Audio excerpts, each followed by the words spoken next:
भी अगर घर की बहू या बेटा कोई बात समझा रहे हो, आप गलत कर रहे हो, कुछ सिखा रहे हो तो सीख लेना चाहिए। और कभी कभी बहू बेटे को घर के बुजुर्ग भी अगर कुछ सिखाएं तो सीख लेना चाहिए। सीख जहां से अच्छी मिले, जैसे मिले उसको प्राप्त करो। ये मत क्यों मेरा बुढ़ापा। और एक ज्ञान सबसे बड़ा प्रबल माता देहूती को कपिल देव जी महाराज ने दे दिया। प्रबल ज्ञान। मां चटनी पीस रही है, हाथ में 10 चूड़ियां हैं, आवाज कर रही। मां ने चूड़ी निकाली, 2 हाथ में चूड़ी रह गई, 2-2 चूड़ी वो भी आवाज कर रही है। मां ने 1-1 चूड़ी निकाल दी, हाथ में 1-1 चूड़ी हो गई। कपिल देव जी ने आकर मां का सिलबट्टा, वो चटनी पीसने का सिलबट्टा पत्थर को रोका और रोक कर मां से कहा, मां बस इसी को ज्ञान कहते हैं। 10 लोगों के साथ बैठकर भजन करोगे तो फालतू की बात होगी, भजन नहीं हो सकता। 10 लोगों के साथ बैठकर अगर भजन करोगे तो फालतू की बात होगी, भजन नहीं हो सकता। जब अकेले हाथ में चूड़ियां रह जाती है तो वह आवाज नहीं करती। उसी तरह अकेले बैठकर भजन करोगे तो केवल परमात्मा मिलेगा, दूसरा कोई नहीं मिल सकता।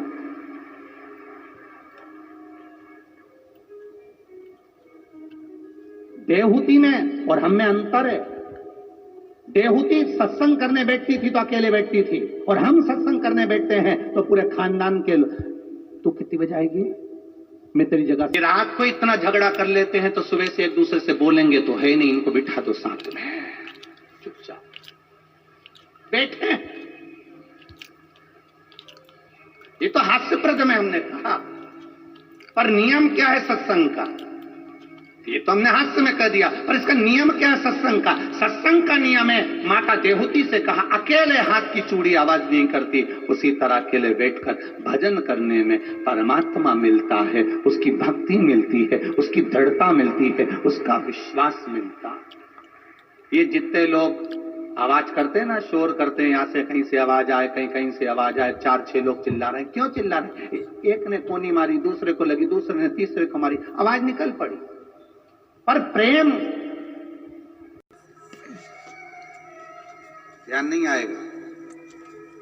भगवान कृष्ण की बंसी बजती थी और गोपियां सुध भूल जाती थी, इतनी सुध भूल जाती थी कि लहंगा धरो शीस पर, दई चूनर पाऊं, पतियन रोके नहीं रुकी, छोड़ चली घर गांव। उसके ध्यान नहीं रहता था, वो लहंगा सिर पे रख लेती थी, चूनर पांव में बांध लेती थी, श्रृंगार करती थी, लाली लगाना थी होठ पे लगा लेती थी, आंख में सुरमा लगाना था आंख में लगा लेती थी, होठ में। अब होठ में सुरमा लगाया, काजल, दांत सफेद, आंख लाल, खुले हुए बाल,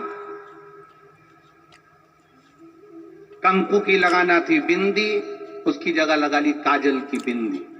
अब तुम सोचना, एक बार घर पे जाके तुम ऐसा श्रृंगार करना, होठ काले, आंख लाल, बिंदी काजल की, बाल खुले, और फिर कांच में,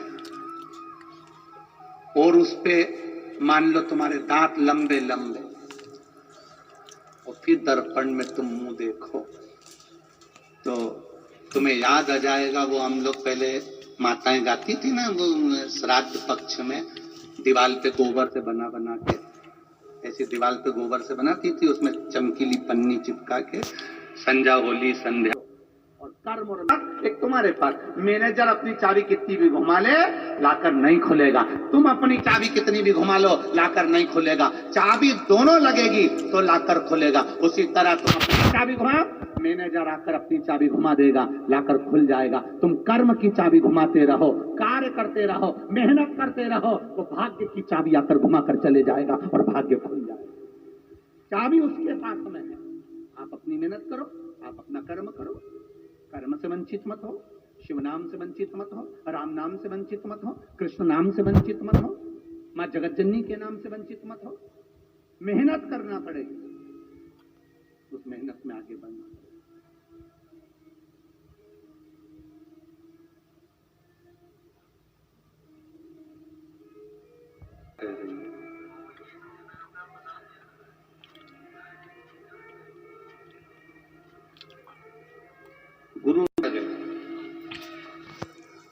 कहां मर गए?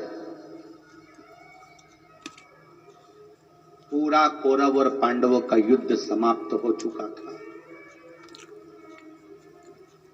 कौरव और पांडवों का युद्ध समाप्त हो चुका था। अश्वत्थामा क्रोध की अग्नि में जल रहा था। मेरे पिता को झूठ बोलकर मारा है। और युधिष्ठिर ने झूठ नहीं बोला, उसने कहा था अश्वत्थामा हाथी मर गया। हाथी जब बोला गया, भगवान कृष्ण ने शंख बजा दिया था तो हाथी सुन नहीं पाए। कभी कभी हमसे भी गलती हो जाती है। कहने वाले ने कुछ कहा, समझने वाला कुछ समझ पाता। एक पति पत्नी गार्डन में घूम रहे थे, सामने से कुत्ता आ गया। पति ने पत्नी का हाथ पकड़कर पीछे किया, कुत्ता और आगे आने लगा। पति घबराने लगा, ये कुत्ता मेरी पत्नी को काट खाएगा। पति ने पत्नी का हाथ पकड़कर फिर पीछे करा, कुत्ता और आगे आया। पति को लगा ये पत्नी को खा जाएगा तो बच्चों का टिफिन कौन बनाएगा, बच्चों को स्कूल कौन भेजेगा। कुत्ता मुझे खा जाएगा, चल जाएगा, पर पत्नी को नहीं काटने दूंगा। कुत्ता जमकर दौड़ा। पति ने पत्नी को गोदी में ले लिया। जैसे गोदी में लिया, कुत्ता भाग गया। पत्नी को नीचे उतारा। पत्नी गुस्से में लाल हो गई। तुम्हारे जैसा व्यक्ति कहीं नहीं मिल सकता मुझे संसार में। ऐसे पति हो तुम मेरे। दुनिया के लोग कुत्ते को भगाने के लिए पत्थर उठाते, तुमने मुझे उठा लिया। अब बेचारे ने तो अच्छे के लिए उठाया था कि इसको नहीं काटेगा, मुझे काट लेगा। पर करें क्या, जो समझे, जैसा समझे उसकी बुद्धि, उसका दिल। कभी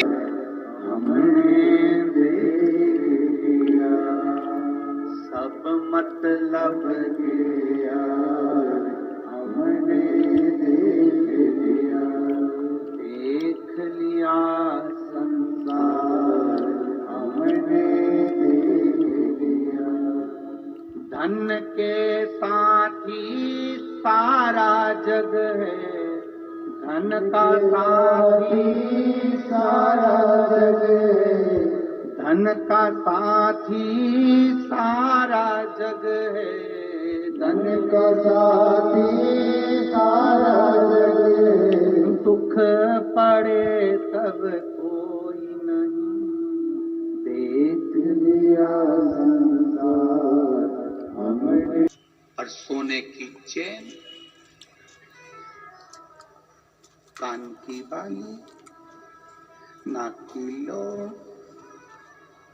हाथ की अंगूठी, उंगली सूज गई तो सुनार को बुलवा के कटवा के निकलवा लेंगे। इसमें के चोटे हैं तुम्हारे घर में, ऐसे चोटों के बीच में रहकर भजन कर लेना बहुत बड़ी बात है, बहुत बड़ी बात है।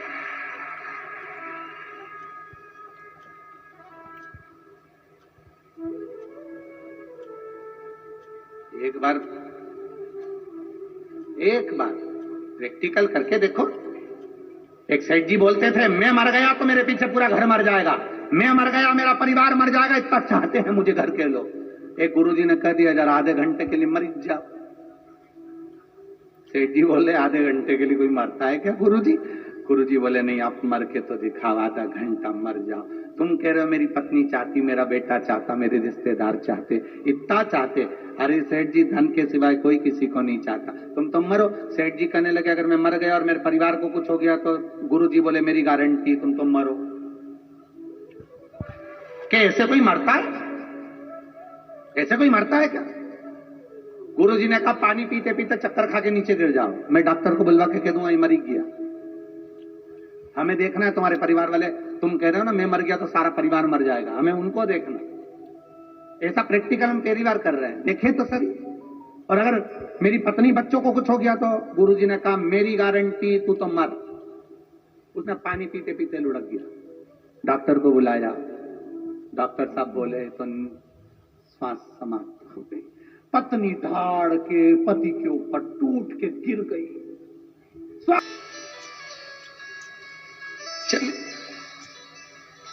रोटी तुम खाओगी, तुम मर जाओगी, सेठ जी जिंदा हो जाएंगे, अगर तुम क्यों तो मैं तुम्हें खिला दूं। पत्नी रोती रोती बोली, इनकी तो उम्र हो गई थी।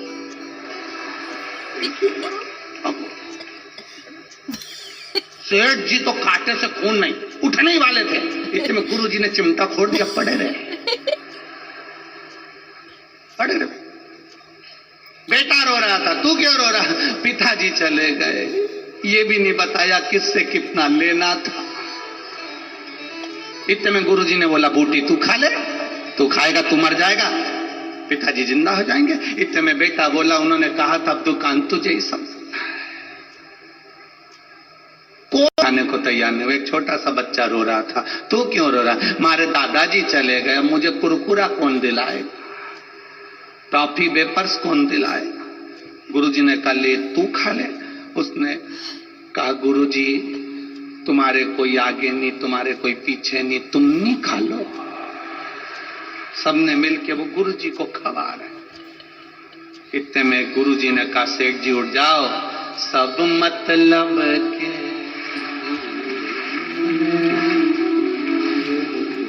देख लिया संसार, रात को मरोगे, आधी रात को ही सारा सामान चोटे निकाल लेंगे। सबसे बड़े लुटेरे तो घर के अंदर ही है, आधी रात को बॉडी पे से साफ।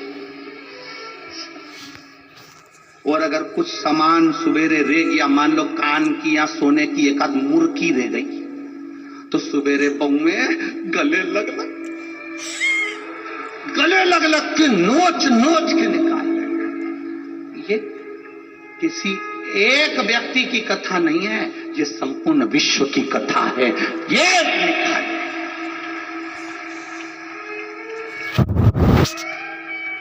जोड़ा जोड़ा जोड़ा जोड़ा, आखिरी में छोड़ा, खत्म, जिंदगी समाप्त।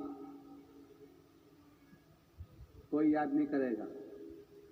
13 दिन माला, उसके बाद में सम्मालिन का मुट्ठी, सेव, चने की सब्जी, पूरी,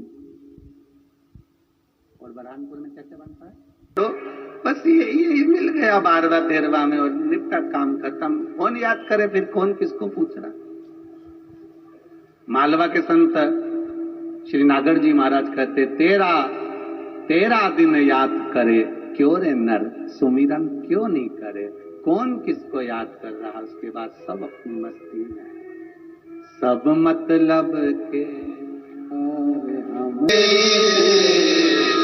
झूठे नारे झूठे, अरे झूठा है संसार। श्री शिवाय नमस्तुभ्यम। दोस्तों अगर आपको ये वीडियो अच्छी लगे तो प्लीज़ मेरे चैनल को सब्सक्राइब कीजिए और ज़्यादा से ज़्यादा शेयर कीजिए और लाइक कीजिए प्लीज़। दो फ्रेंड्स